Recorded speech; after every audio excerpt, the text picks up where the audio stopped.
The ink on my divorce papers wasn't even dry yet. I was still standing on the courthouse steps, hands shaking when I called my father and said 7 words that ended 6 years of silent theft. Fire all 27 of them, now.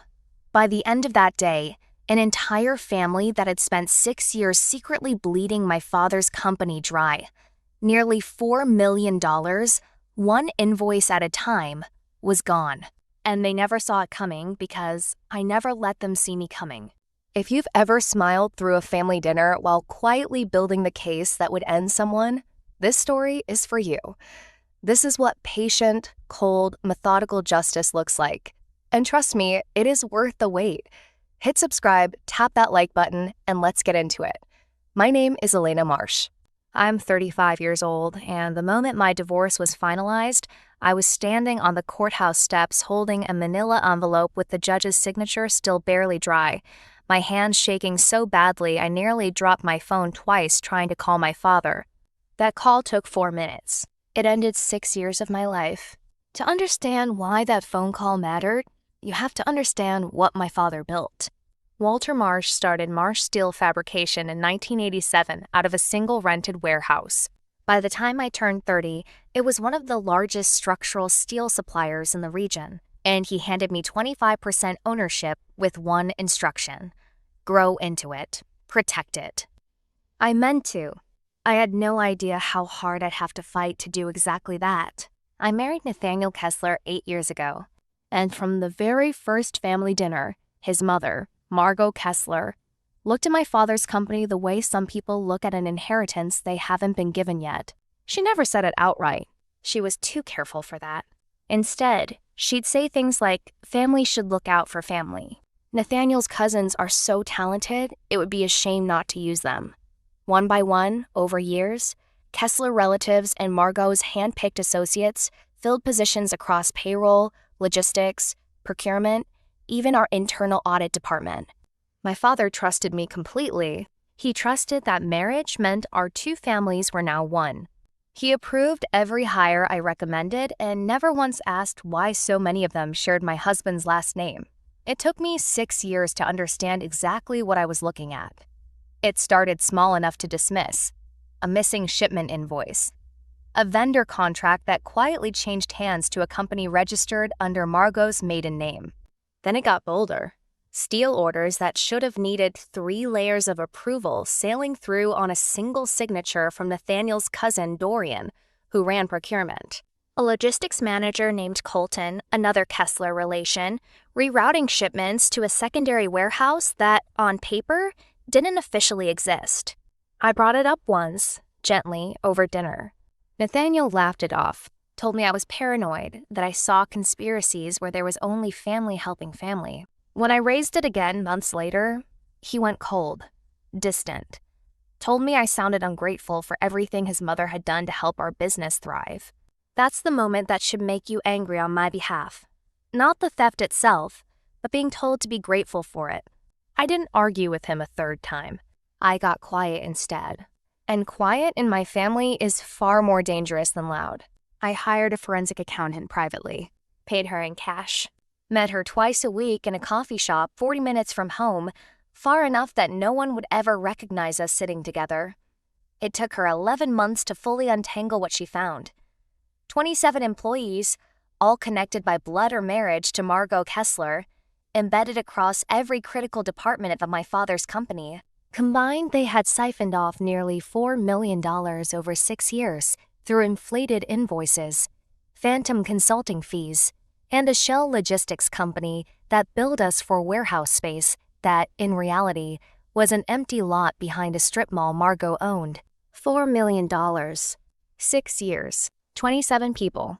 All of it hiding in plain sight at Thanksgiving dinner. I didn't confront Nathaniel with the numbers. I filed for divorce instead, quietly, citing irreconcilable differences, and I let that sealed forensic report sit in a drawer until the ink on my decree was final. Some people would call that cowardly.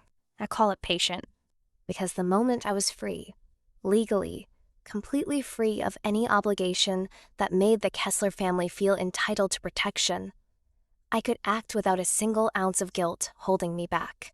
Standing on those courthouse steps in the gray blazer I'd worn specifically because it made me feel like the CEO I was always supposed to become, I called my father and told him everything. 6 years condensed into 4 urgent minutes. The shell company, the phantom invoices, the warehouse that didn't exist. I told him to fire all 27 employees the Kessler family had planted in his company, effective immediately, security escorting each one out before the workday ended. My father was silent for a long moment. Then he said only one thing: send me the report. Within 20 minutes, HR had a list. Within 2 hours, the terminations began. That same evening, while I was still unpacking boxes in the small rental house I'd moved into during the separation, Margot Kessler showed up at my door. 8 years of forced pleasantries at holiday dinners, and I had never once heard this woman raise her voice. Now she was pounding on my door hard enough that my neighbor's porch light flicked on. I opened it. She was already screaming. She demanded I reverse every termination immediately. Or she promised, in front of God and my new neighbors, that I would regret ever being born into a family that dared touch what she considered rightfully hers. I stood in the doorway in the fading evening light, watching a woman I'd spent 8 years carefully avoiding shake with a rage I'd never seen from her. And for the first time in our entire relationship, I felt nothing but calm. You need to leave my property, I told her. My voice was steadier than I expected. She laughed, sharp, bitter, and told me I had no idea what I'd just done, that Nathaniel's family had built half of what my father called his company, that those 27 people had families depending on those paychecks. Families I was, in her words, starving out of spite. I told her the only thing anyone had been starving was my father's business.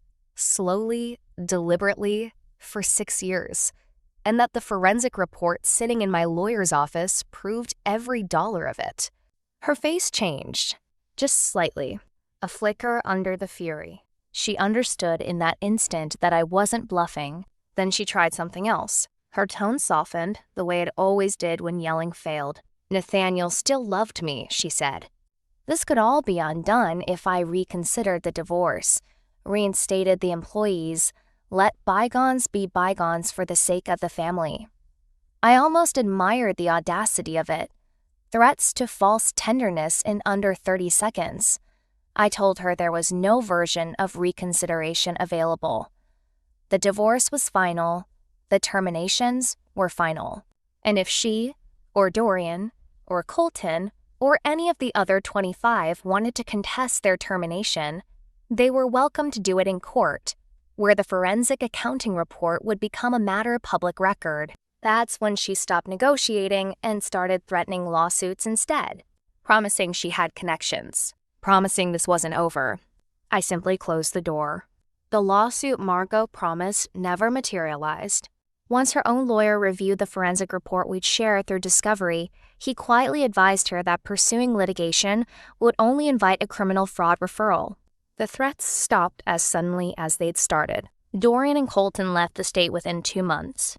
The shell logistics company Margot's had used to bill us for a warehouse that didn't exist was dissolved before the year's end, presumably to bury the paper trail before anyone looked too closely.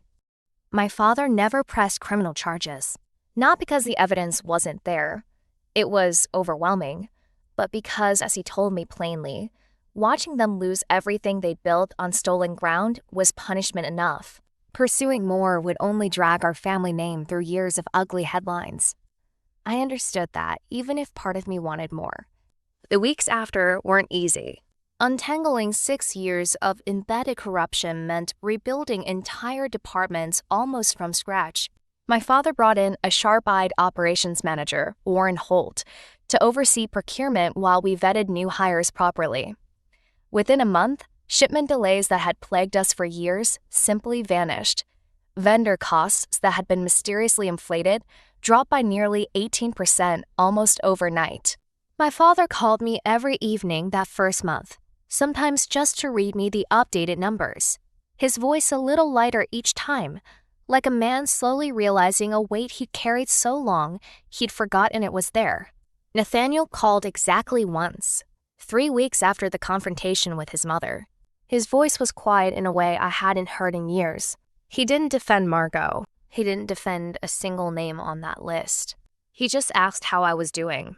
And for a moment, the man I'd married peeked through the version his mother had spent a decade constructing. I told him I was doing better than I had in years. I meant it. He didn't call again. 6 months later, Marsh Steel Fabrication posted its strongest quarterly earnings in company history, entirely staffed by people who'd earned their positions on merit instead of bloodline. That spring, my father formally named me president, standing on the same warehouse floor where he'd started the company nearly 40 years earlier, telling every employee gathered that the company had finally been returned to the people who actually built it. I stood there in the same gray blazer from the courthouse steps, and for the first time in years, I felt like the company and my life truly belonged to me. The lesson here isn't really about steel or spreadsheets, it's about patience.